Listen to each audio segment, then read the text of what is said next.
Hi, everyone, and welcome to today's YouTube Live.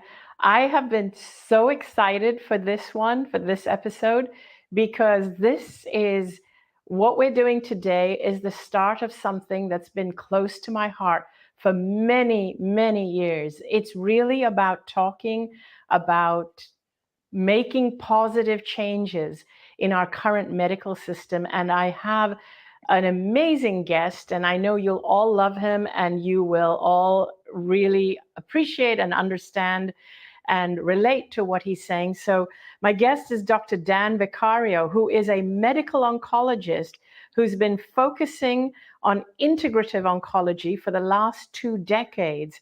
He is board certified in internal medicine, medical oncology, and integrative medicine. And he strives to incorporate all three specialties when caring for his patients. Now, I'm not going to go into his whole bio. It is extremely impressive. If you look him up, Dr. Dan Vicario, you can look up his bio, but I would rather dive straight into chatting with him right now, because here he is. Dan, welcome. Welcome to my show. I am so happy you agreed to do this. Oh my goodness, Anita, it really is such an honor and a pleasure to be here. And as I was mentioning to you, I got to know of you through our mutual friend, Wayne Dyer. In 2011, he was in San Diego and we were talking. He said he heard about you and that you were writing this book. And when it came out in 2012, he gave it to me with a personal note saying, Dan, you will love this book. And someday you and Anita will meet. So I read your book in 2012. I was recommending it to a lot of people, for patients, family members, and colleagues and nurses and those in the medical system to read the powerful information that you were sharing, one of hope and understanding and clarity. And then a few months ago, our mutual friend, Dr. Shamini Jan, the founder of the Consciousness and Healing Initiative, brought us together to have a conversation that will be aired in October at the summit of the energy that heals. But there, when I got to meet with you, I really got emotional, because, as I am now, because what you went through and the way that you were able to share it and explain it in your book and in your audiobook is just so profound. It's hard to find words. I know how many lives you've touched, and you've helped me, and you've helped countless number of people that I know, from, as I said, patients and those in the medical system. So I'm just so honored and grateful to be here. Wow. Ben, you have no idea how much it means to me when an oncologist gives credibility to what I'm saying and shares my work, my book, with your patients. That means so much to me. It really does. Because at the time when it happened to me in 2006, I found that the medical community was reluctant to accept what had happened. But things are changing in a positive way, which I'm really glad. And it's because of people like yourself. And so, and I'm going to ask the viewers and listeners here that if you have questions about this, to please post them. But one of the reasons I'm excited to have you on is because, I am not trying to make an enemy out of the medical system. I'm absolutely not. Because every doctor that I have met, every doctor who was treating me, they were good people. They were kind people. They had, their intention was to help me. They wanted me to heal. But what they were offering wasn't what my body needed or wanted at the time. It's like there's a mismatch. And if only the system was able to meet patients where they're at, it would be more effective. And I want to help fix the system. I want doctors to be less frustrated. I want to be that bridge to help that, because I know my own frustration. And one of the things that I learned, and I wanted to kick off with this, that one of the biggest lessons I learned when I was on the other side was that a big contributor to my illness was fear, this incessant feeling of fear. And and when I say fear, it could be anything. It could be fear of things that are happening in the world, global things that make you fearful. It could be fear of illness. It could be fear of disapproval, fear. But what I found was really ironic is that when I would go to a doctor or a hospital, or I would go for tests, the entire time would be filled with fear. The going, the leading up to the appointment, the taking of the tests, the scans, waiting for the appointment, all that fear and stress over the days and the weeks is actually feeding my illness and not my wellness. Yeah. And that was a big awakening for me when I was out of the body and in spirit. It's like, oh my God, do you have any idea how much that fear is feeding your illness? So what I ask is that if there is one thing that the medical system can do for its patients, is to make every patient come away feeling more comforted as opposed to more fearful after every encounter, every appointment. Even if they were able to do that, they would be contributing to the patient's healing. And that's what I wanted to kick off with. How can we, whether it's us who are patients or people in the medical system, doctors, nurses, how can we support the system to make it more love-based as opposed to fear-based? That's what I wanted to start with. Yes, no, it's a great question, and it really is going to be a combined effort.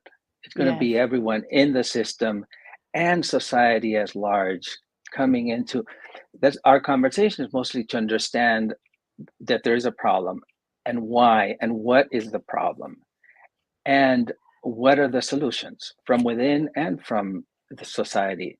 So I just need to share that what I've been feeling for decades, I've been since medical school, it's been 45 years, that the system is not a nurturing environment for the patients, for their caregivers, their loved ones, and for those within, for everyone, the nurses, the doctors, technicians, receptionists, medical assistants, everyone that works in the system, including administrators.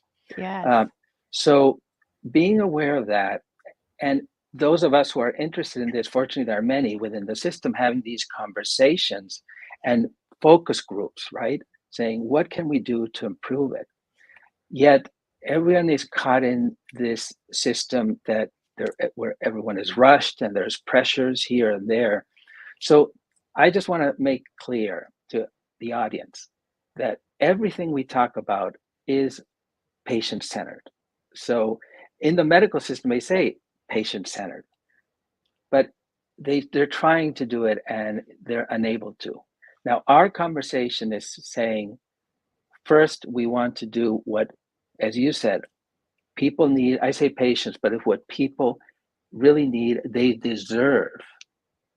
What they deserve when they go to a clinic or to a hospital, and for the hundreds of doctors and nurses that I've worked with, everyone really wants to do the right thing. They want to help the patients, especially in oncology. When some people are really ill, they're really focusing on the medical aspects. So their mind and their attention is how to make sure that everything is done correctly medically. And the nurses are always the angel nurses who are the saviors of the medical system. And everyone else, one of the things that is so critical is you talked about emotions, the fear that for us in the system, from the doctors, the nurses are great in feeling, but the doctors really, we need to connect with our emotions, with our fears, with our anger, with our vulnerability and frustration and helplessness. The more we can feel that and realize that we want to move beyond that, and then ask, as you always teach, our soul guides us. Ask our soul, what can we do to make the system better, because from the doctor's perspective, they have actually a little more power than others in the system. So one of the things that I think is critical is that we focus on supporting the doctors to understand that every word they express is critical. So compassion without words is so much better than words without compassion. And that's something that many of us are sharing with the younger doctors. And it's just so important for them to know that before they go in to see someone, just to connect with their own heart and their own soul, and know that I'm here to be of service, and feel, aside from knowing, but feel what that person needs, what that patient needs. The nurses are great at this. The doctors are Yes. just too busy in figuring out all the medical things. But when we remind them, it takes 2 minutes to connect from a heart and soul level with the patients and being very present. So before going in a room, could be a 5-10 second prayer, visualization, meditation, St. Francis prayer in a condensed way, and saying, for me to be of service, I need to be available in every sense as multidimensional beings for what that person needs, especially with cancer.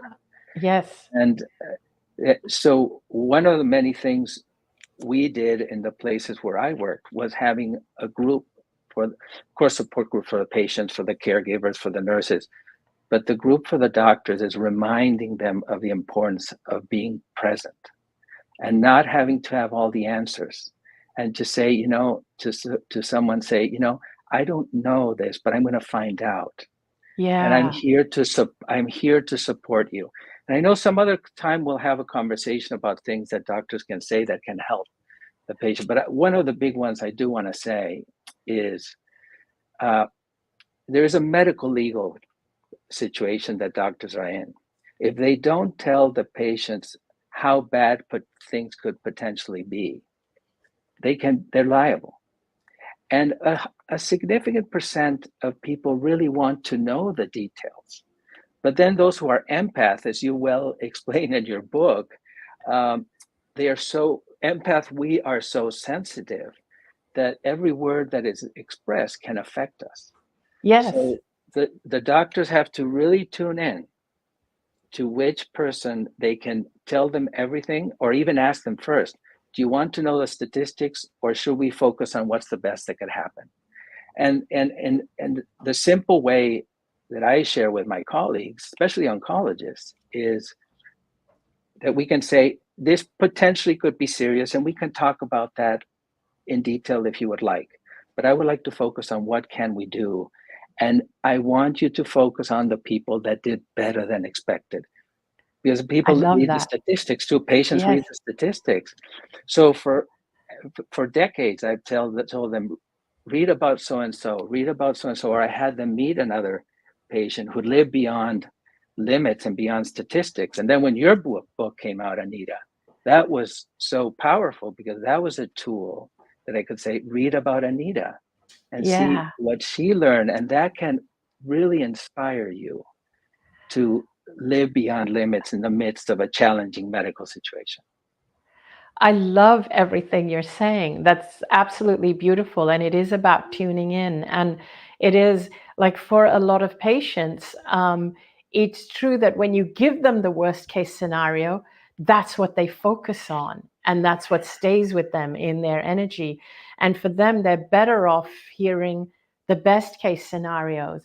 And some of the things that I truly believe is that so from the patient's perspective, what I feel that we can do from our side is that patients also, in order to help the doctor, we need to take some responsibility for our health. We need to take, it's not your fault you're sick, but you do need to take some responsibility for your life and any changes you can make into your lifestyle.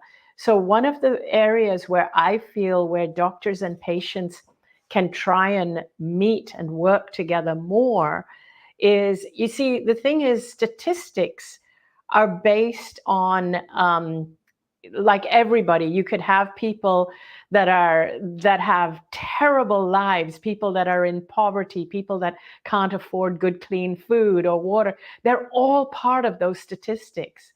But if you are someone who's actually got a health scare and you are willing to make some changes in your life, you're going to make some changes in your stress levels, in your levels of fear, and in the quality of your food and your daily regime, and follow your passion, and you're willing to take that responsibility. You haven't gone to the doctor to say, give me the meds to heal me. Then the doctor can say, no, these are the statistics with the meds. But it doesn't mean those are your statistics, because you can take responsibility for your future. And this is the message I always like to give people. No matter what the doctor tells you, you still have more autonomy over your life and your future and what you do with it than anybody is ever going to tell you. But if you take what the doctor has just said, which is a statistic, and you take that as gospel, that's what you're going to live by, and that's what you're going to focus on. So there are so many things that you can do that will place you above and beyond the statistics. So that's one of the areas. Thank you. Beautifully said. And this is what there are several colleague physicians that are the audience. Some may be live, some will be watching on YouTube. But this is my of all the many conversations I have with them, is what you said, the statistics. Statistics is old data. We're talking about what's the outcome from the last 5, 10 years, 15 years, and everything is evolving. Not only medicine is evolving, but people's awareness and their ability to heal is evolving. Yes. So what I tell patients when they tell me, well, I was told about this statistic or I read about it, I said, that's old information. And it becomes a self-fulfilling prophecy when people believe these numbers. So we need to be open, saying these are the statistics, they're old data. Let's focus on the best that could happen. And some oncologists say, well, you're giving false hope. I say, there is no such thing. I mean, we can tell people this is a challenging situation. And yes, everyone needs to be aware of what potentially could happen. But really, let's put all our energy in living each day with the best quality of life possible and focusing on what's the best that could happen, because we know statistically that will make people live not only with a better quality of life, but live longer with a better quality of life. We see that with hospice. We see that with those who have all the support. And that's another topic, is hospice. But because of all the support that people get when they're under the care of a comprehensive team, they live with a better quality of life and they live longer. So the other thing was important that you were saying, Anita, that is critical is the doctors need, you mentioned people, patients. I've spent a lot of time trying to help those with cancer understand that there are more things that they can do and need to do, what you were saying. Yeah. Some would say, well, it's the medicines is what will help me. And that's when I would really get into the description of, well, actually, your statistics will be much better if you do all these things, and going over the list of an integrative oncology program, and et cetera. And then those who were scared of the medical system and didn't want to receive medical treatment because they were traumatized by well-intended doctors. And when we can help them understand that, yes, this medical condition, there are medicines we can give. We want to focus on these medicines being healing medicines. This will help you in your healing journey. Embrace it as you embrace herbs and food. Embrace these medicines as healing medicines. Anyway, I know we have more to talk about this in hopefully future conversations, but there's a whole list of topics like this. Yes. I like exactly what you're saying. It's about shifting it and having people embrace this as part of their healing, as opposed to just being given drugs. And so, in fact, I'm going to go over to Abby now to ask her if there are any good questions in the chat box. I see there's a lot of people commenting, and I'd love to know what some of the people are saying. So we don't have any exact questions, but there was a comment that someone made saying the medical system - big pharma doesn't want us to be well or to heal. Would Dr. Dan like to address this or? Yeah, I mean, it's a very good question and a very good point. So, and I have to simplify this as best as possible. All these big companies have a fiduciary responsibility to their shareholders. And I would say most people are shareholders of these companies, pharmaceuticals, health insurance companies. So they have this fiduciary responsibility. And when we are aware of that and we say, you know, without realizing we are part of a system, we are part of this system that is telling the pharma that they have to be profitable. So I look at it, understanding that, I look at it this way. Let me talk to the CEO of Big Pharma and say, do you want to do the right things? Yes, you invest in the medicines and also invest in healing. Invest in finding out how do people heal? How can we study those who do better than expected? What are they doing? Invest some of those profits into understanding healing. And the shareholders, I would say, of high percent will say, yes, let's do that. But the system is such that doctors and incredibly wonderful, and I'll be specific with oncologists, but it applies for all specialties. Oncologists who are really trying their best to help someone who has cancer with all these new medicines that come out. That's what they're thinking of in their bandwidth. And when we come in, like I come in and share, you know, these medicines are great. Now we need to focus on integrative oncology with all these other things that people really need to do or should be offered at least to do complementary modalities, because that will help them not only tolerate the medicines better, but respond better to the medicines. But the oncologists are so based in science, they don't have time to read or hear about anything else with all these new companies coming out. So the challenge is broadly that new medicines are coming out. Some are wonderful and some statistically offer very little. And we might as well invest that in an integrative approach.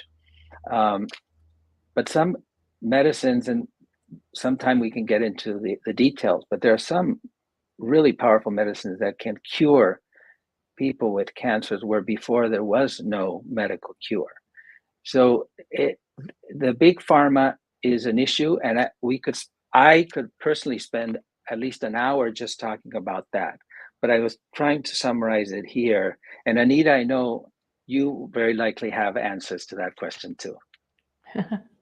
It is an issue. I know I also have an issue with big pharma, and I'll share a little story here. Is that many years ago, we used to, in a previous country that we lived in, not here in the United States, we had a friend who was at the head, who was like the CEO of a big pharma company, distribution company of big pharma. And he was very successful, and and he was the CEO. And one day we were asking him about some of the drugs, and I was asking him, about what one should take. And then he took us aside, literally took us aside, took us outside the building, because we were in his office, took us outside the building. And he said, I'm going to share something with you I don't really tell anyone. And he said, I would never, nor would I let my family take any of the pharmaceuticals that this company produces. And for me, that was a huge eye opener, huge. That's when it was like, oh, so it really is for profit, and we're all just guinea pigs. And I hate, and I'm Like, I don't want to scare people by saying this. That's not my intention. But I was scared when I heard it. And so it's made me realize that there really are two worlds here. And it's not, again, I don't think the doctors who are treating the patients are fully aware of what's going on because they're doing what they're taught, they're doing their best. Many doctors are empaths and they get burned out. I know you're an empath and I've seen how you get affected by your patients. That's why you've gone into integrative. Doctors who are empaths, they can't stay in pure medical oncology. They do start to shift towards integrative. They feel they have to. And I've noticed this trend, which tells us that the system is not just failing the patients, it's also failing the doctors and the nurses. Yes. It's failing Yes. all of you. It's not just failing me, it's failing you as well. That's what I see, because I see really good people, good humans like you, who also struggle within this system. And that's what I wanted to kind of create a sort of a conversation, a movement, a conversation towards solutions. I don't believe in attacking what's wrong or focusing on what's wrong. I like being solution based. I like it when people can come forward and say, what can we do instead? So the other issue we have is we have a lot of people, a lot of complementary doctors who do things differently. However, you can't claim insurance against that. Yeah. So again, another story. I know of somebody, a young guy about in his 30s. Recently, his family came to me and said he was dying from cancer. So I suggested he go to this healing center that I know of that actually heal cancer. They do that. They have brought people back from stage 4 cancer. They are so good. They have cutting edge technology. They're based in Irvine here in California. And so I suggested he go there. He went there. They were able to help him. However, he could not sustain it because it was so expensive. It was just so expensive. And of course, he couldn't claim insurance against it. And his expenses to get all the treatments that he needed were coming up to about $10,000 a week, not a month, a week. And so basically, we live in a world that puts profits before human lives. And this integrative center, this healing center, they do everything. They even do low-dose chemotherapy, but they also do, they help people on a spiritual level, psychological level. They help them through past trauma. And then if it turns out that it is their time and they do want to leave, they leave with dignity. They don't feel they've lost a battle. It's not a fight. It's all done with dignity and beauty. And the people who want to heal and who are willing to make the changes in their lifestyle, they do heal. They really do. They come back from stage 4, but they have to have the money. That's the only problem. Yes. And everything you're expressing is so important, because that is what so many of us are envisioning and moving towards, the medical system being integrative and integrated, where they're able to offer these things, all the different healing modalities you mentioned, and the awareness of an illness and how we can help people emotionally and from all dimensions. That's something that we want to do in the medical system. It needs to be done. And again, if I had the opportunity to talk to the CEO of one of these big healthcare companies, I would say, do you want to do the right thing? And do you want to invest in the future? We need to set funds for integrative medicine. It's the right thing for patients. They're going to live with a better quality of life. It's going to cost the system less. You're going to be able to save funds to reinvest in integrative and integrated medicine. Yes. And all these healing modalities. So all those things for us to be have to pay outside the system when they should be paid by insurance, because a lot of these healing modalities are proven to be effective. Chinese Yes. medicine, Ayurveda, there's a whole list that we can discuss There's, some other time yeah. that are proven scientifically to work, and they should be covered by the insurance. So I just want to say one more thing about the medicines, the pharma, because I think this it's important to clarify, because so many of us really want to do the best for people, and we know there are some medicines that are fantastic and are very helpful, and others that are iffy, and we know about the placebo effect. So Yes. sometimes when medicines are shown to have a 15% or 20% benefit, but they're given by a doctor who tells the patient, I really believe this is going to help you, the result is going to be significantly higher. Their Yes. chances of responding is going to be higher. So with any medicine that we believe in, and we always has to focus on the benefits and the risks, right? That's always what we do as doctors. If something is going to give a lot of risks with little benefits, we want to avoid it. We want to think about something else. So it really is important that we focus on the benefits and help the patients believe that what they're getting is going to help them, because that makes a huge difference. And we've seen it. There's less side effects. Their response is better. They live with a better quality of life. And yes, we need to solve the problem about the medicines that the CEO that told you. I haven't heard something like that, and I've been in the system for many decades, but I can see how that can be happening with some pharma or some medicines. But in general, medicines, and this is another very important point, Anita, there's a percent of people that only believe in medicines. Yes, there And is. because I've tried, trust me, Yeah. I've tried to say, what you have, the medicine can help a little bit, but here's a list of things that can really help you heal and potentially be cured from this. And they look at it and it's too much work. I want the pill. But it's so important that everyone becomes aware that there's a percent of the population that, as much as we want them to open up to, as you said, feel empowered that they have a role in their healing, they say, I want the medicine. So we are doing our best to educate those who only want medicine to say, yes, use the medicine and do these other things, and take ownership and feeling empowered that you have a role in your healing. And Anita, it's so many people that I have seen that were just not interested, and they I really know. wanted to, not your audience, everyone who's listening here, they're attuned to this. But from the doctors and nurses perspective, we're dealing with people with so much pain.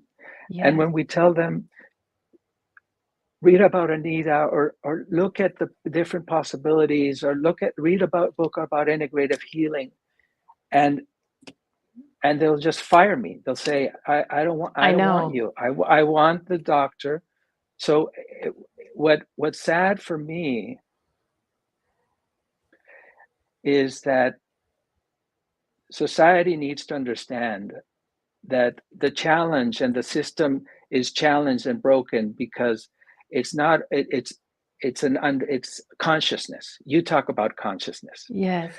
So the more we become aware of what the challenges are and what the solutions are, so we talk about solutions, we have to be aware that society is waking up, Yes. society is evolving, is understanding the things that you, Wayne Dyer, and a list of hundreds and hundreds of enlightened beings talk about in their books and in workshops and lectures that I've learned from over decades, is reaching more and more people, fortunately. And the more and more people it'll reach, it'll help the system naturally evolve from within and from society saying enough. We really are going to look at we have to make changes sooner than later because we want to save lives. We want to improve the quality of life. We want to save lives. We want to know what the truth. It's all about what's the truth. Yeah. So Yeah. that's what we're searching here in our conversation. What's the truth? Face it and say, we are going to evolve and we're going to move forward. And here are the list of things we can start doing. And one of them is being aware and compassionate with ourselves and with all those around us. For those who don't believe the system can evolve, who don't want the system to evolve, and those of us who want the system to evolve, we need to be compassionate and open our hearts Yes. and our souls to the infinite possibilities that are coming. It seems like forever, but things are happening. The integrated programs are happening in most hospitals, most universities, and talk about it next time, but academic institutions that I'm involved with, 30 years ago, I tried to encourage them to embrace acupuncture and meditation, and now it's finally opening up. So it is happening. And I'll back to you, Anita, because I know how passionate we both get about all this.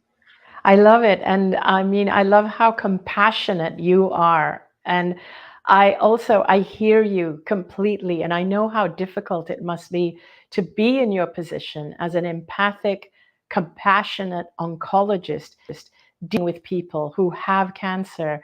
And you're dealing with a broad range of people who want, some of whom don't believe in anything that's complementary. Some of them, they just want the pill, they want the medicine. And if the medicine doesn't exist, then immediately they're like, oh, they see it as a death sentence. And so I get it, because you're dealing with all kinds of different patients. And it must be really hard to be an empathic doctor or oncologist in our current system, because it doesn't support that. Illnesses are treated almost mechanically now and not as part of our entire system. So for me, my vision for the future, and I don't know how to get there, I don't know if we will ever get there, because big pharma is so huge and the medical system is so huge. I don't know if we will ever get there. But to me, an ideal case scenario, the way I see it, that is actually more logical, is if natural ways of healing was considered mainstream and normal. In other words, if somebody was sick, if they were asked things like, have you been stressed lately? Have you had grief in your life? Are you grieving?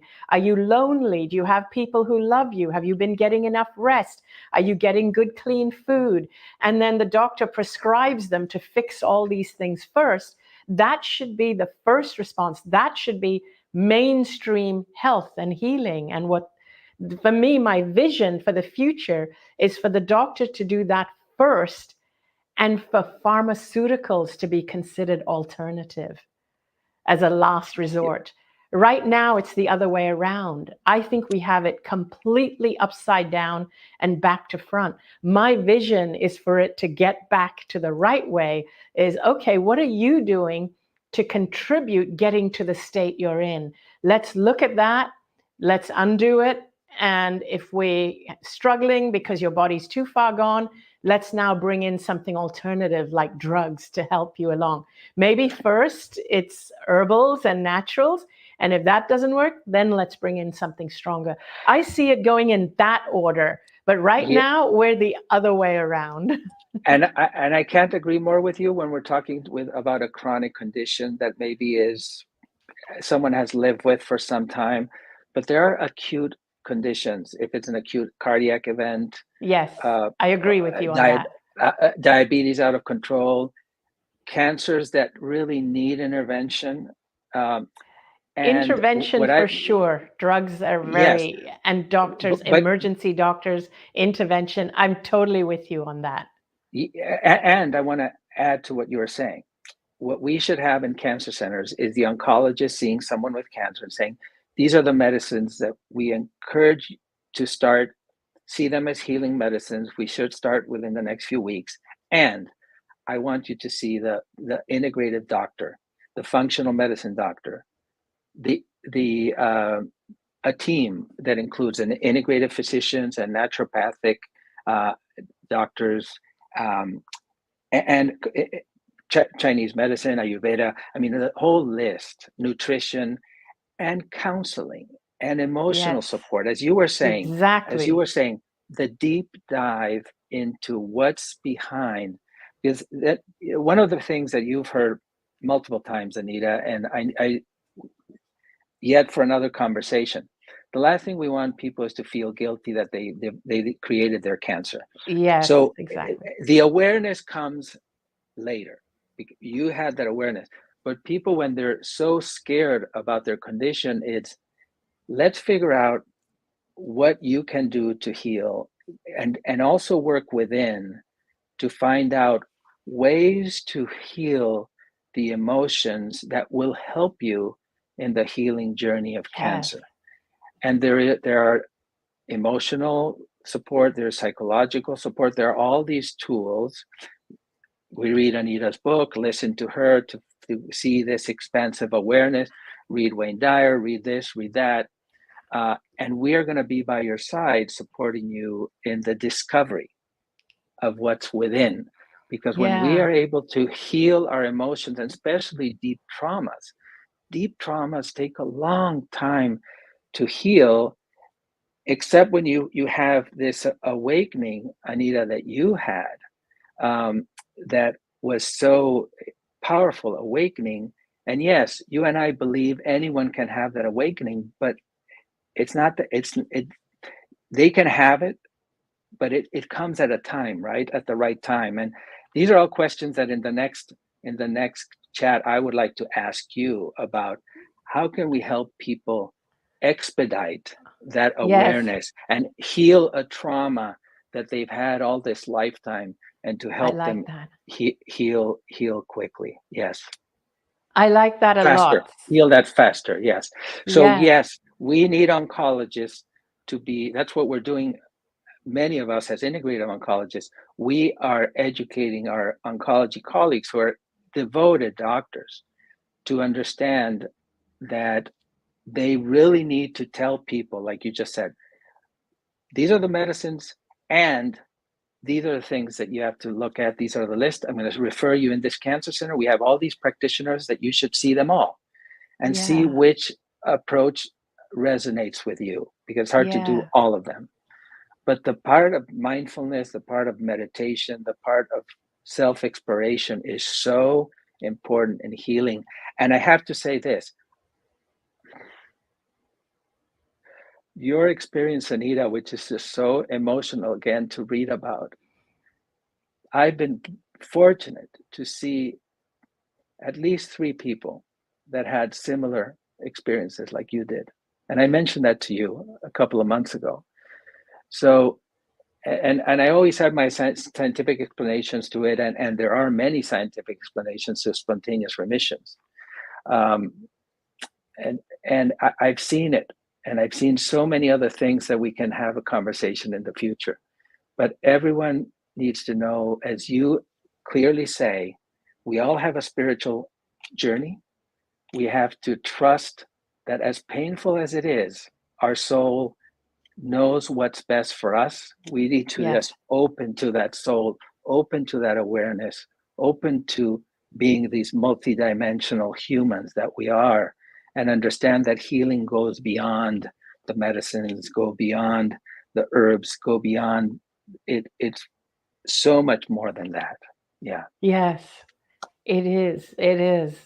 That's beautiful. And I also want to acknowledge that that I know there are people who are comforted by the fact that their doctor or their oncologist is going to give them the drugs or the medicine for their situation, that they don't have to figure it out. The doctor is just going to do what they need to do. There is a value in that too. So I just want to acknowledge that as well in the work that you Right. do. And And, you are an incredible human being, and I'm so happy you're here. And what I would like to do next time is I would like you to ask me the questions as to what you think would help the system if doctors and oncologists and healthcare givers knew the answers to these based on what my story, my experience with cancer, my experience on the other side.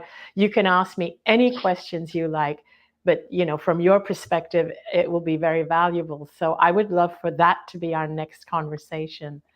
That would be fantastic. And the last thing, to finding solutions to the system, I do want to share what we co-created in San Diego over the last 20 years.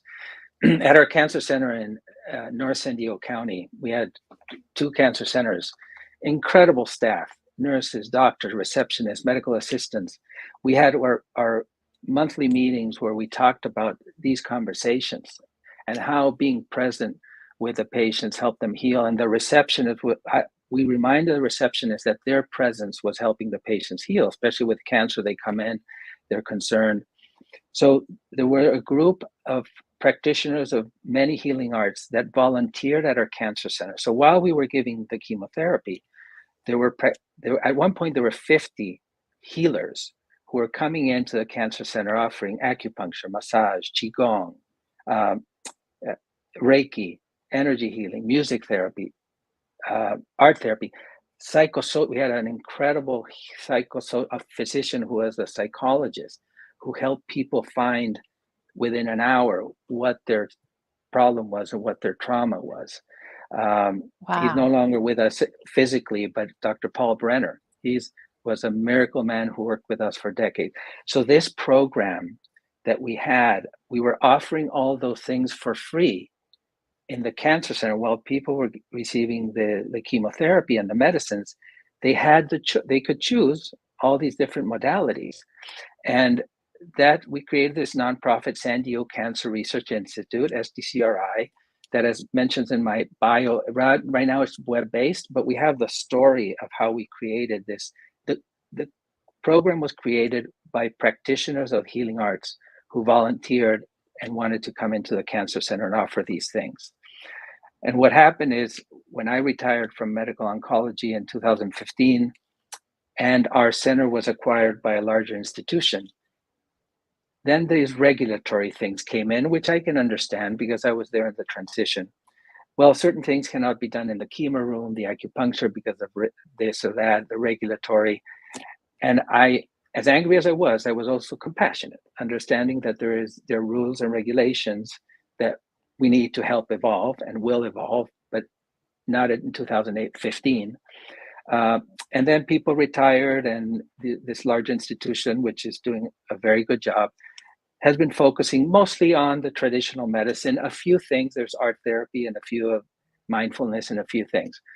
But what was created from 1996 to 2015 was short of a miracle in medicine. And we were just so busy doing and doing and doing. There are some videos that explain, but the thing is, for me, what I always tell cancer centers when I talk to them, there are models that can be replicated. Right now in our country, there are integrative centers that are a role model of what is being done and what needs to be done. And I know a lot of doctors who are really in the forefront of that movement, where all these treatments are being offered and will expand in all not only cancer centers, but in all clinics, cardiac, neurological, especially neurological. It would be really helpful to have an integrative approach. So that would be anyway, fantastic. I wanted to bring this up. So thank you, Anita. Yeah. I appreciate and I'm just that. so grateful for the community of healers, practitioners. They're all licensed practitioners who volunteered. And since we closed the program 9 years ago, I meet with them regularly, and I tell them how grateful the community of San Diego was open, because these programs were open not only for the patients treated in our cancer center, but all those who were treated in other clinics. So they came and received these approaches for free. So it's possible. We were able to do it. It's being done in other centers now. And that's opening the world of possibilities. I want my colleagues, doctors and nurses, and those that work in centers right now, that they can create these programs. They don't have to wait for the system to create them. They can create them. And I encourage them to do so. And we talked about this, that I'm currently, because I'm taking care of my health and many other things, family and other commitments, that I can't see consults at this time. But I would love, Anita, if we start having conversations about expanding this to having doctors become more and more aware of what's possible, and motivate them and empower them that they can make the change within the system. We're all behind them, holding them and supporting them from I love that. every aspect. All our energy and our intention and our heart is supporting those to make the system continue to evolve. I love that. I love that. We don't have to wait for the system to change, but we can be the change. And I would love it. That's why I love the idea. If you asked me questions from the perspective of an oncologist, what would help other doctors to know from my experience? And I'm happy to be of service and to answer anything if it can evolve the system. I would be happy to. This is like one of my passions, is to evolve this whole system. And yes, what I want to do is I want to ask Abby, have we had any interesting burning questions or comments or anything before we go? We have had one question from Alessa. I've heard that it's usually between 18 months and 2 years after a trauma that cancer will manifest. What does the doctor think about that, and has he seen that in his work? Yeah, so very, very good question. I mean, what happens, I'll do it as briefly as I can. We all have genes in our body.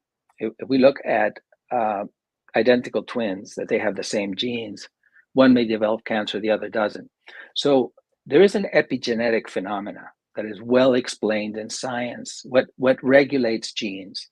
So a traumatic event can upregulate cancer genes and other illness genes, and will downregulate protective genes.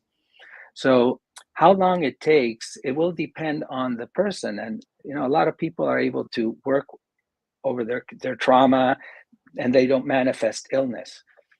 To manifest cancer, it does take some time. So we can't put time frame. It's a great question. It's a fantastic question, and there may be numbers out there, but it's hard to say the numbers. But any traumatic event can increase our bodies, unfortunately, to create a lot of illnesses, including cancer, but that's one of many. And the good news is we can reverse that. We can upgrade the genes that protect our body from illness, and we can downgrade the genes that cause illness, including oncogenes with our cancers. We can down-regulate them through different techniques, including meditation, and there are a lot of different things, and energy medicine, biofield therapies, et cetera, et cetera. I love that question. And I'm sure, I know there are going to be brilliant questions, and we can have, we'll focus on or think about answering them sometime, because we know you have, I'm sure, a lot of wonderful questions from great people. So I'm just going to, now that we've done this video, there's going to be people who will post their questions. So you'll have them ahead of time. We can collect all the questions and you will have them ahead of time, so we can prep for another video some weeks down the road. And also, as I said, it's actually my wish for you to ask me the questions, because I want to give you what you feel would benefit the system to know, or what would benefit other people, not the system necessarily, but other people within the system. What could help them? What could help them evolve the system? So I would love to do that as our next conversation. And I would love to just keep this conversation going. It will be my honor and privilege, and I'm so grateful for you, Anita, and your team, and the work that you're continuing to do. And as I told you before, you have all my support for Oh, wow. the lives that you're helping change and heal. Healing happens in a multidimensional way. And what you teach is really, there's so much wisdom in what you teach that it helps people become aware of what's possible.